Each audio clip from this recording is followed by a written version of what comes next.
and then just sit down and start hammering away at a keyboard again late at night, hammering away at a keyboard and going, does that right? Is that? And once I get one speech, one turn of phrase that I would like for a character, then they suddenly come alive in my head. And so it's like writing with Nico, and he's awkward, he's out of town, but he's got more self-assurance in some way, not the American characters. And so once I kind of taught him through this, he's just stepped slightly back from their ridiculousness. And then he started to come to life.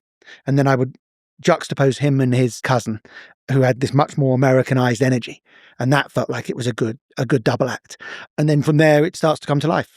But it's written in small chunks for the motion. So then we motion capture small chunks, and then the other writers would write the mission dialogue for small chunks, and we'd slowly assemble the game, sort of 10, 15 missions at a time over the next year and a half. Do you remember a few maybe lines that brought Nico to life? Yeah, I think so. I mean, it was his incredulity when his cousin picks him up in an old car and he's not living this fancy American lifestyle, and his cousin's, which was a kind of comic moment. And his cousin's, and then they go to the cousin's flat, and the cousin also, even though he was a sort of a failure, was still upbeat.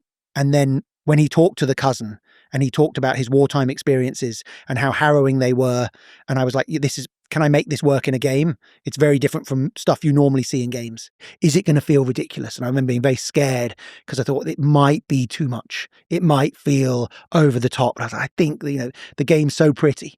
The artist's doing such an amazing job. The game's looking, I think we can get away with this. Let's try it. And then they motion capture it, animation came back. I was like, yeah, it kind of works. And I think that moment, those were both pretty early. Once we had those, you go, okay, we've now got comedy and tragedy in the game with this character. Now it's working. You remember, during the war, we did some bad things, and bad things happened to us. War is where the young and stupid are tricked by the old and bitter into killing each other. I was very young and very angry. Maybe that is no excuse. Yeah, he escaped. He's a veteran. He escaped the trauma of war to come to America to pursue the American dream, I suppose, which became for him this thing that drags him back into violence. Yes. He can never escape his sort of violent past, or I don't know if he can never escape it. He never does escape it. Whether he's got agency or not is a whole other question. Of course he doesn't, because he's a character in a video game. But whether he ever could have escaped it in another way, who knows? I think he's probably the greatest character for me created in the Grand Theft Auto series. What of all the characters you've written in Grand Theft Auto, would Nico be the best character you created? I think he's the most innovative and the most morally defensible in some ways. He does a lot of stuff where he's fighting for right. He's the nicest person in some ways. Is he the best protagonist of a GTA game? I think he's the most innovative protagonist of a GTA game. Structurally, he might be too nice in some ways. He's also tough. Like, he just comes across as tough. I loved CJ in San Andreas.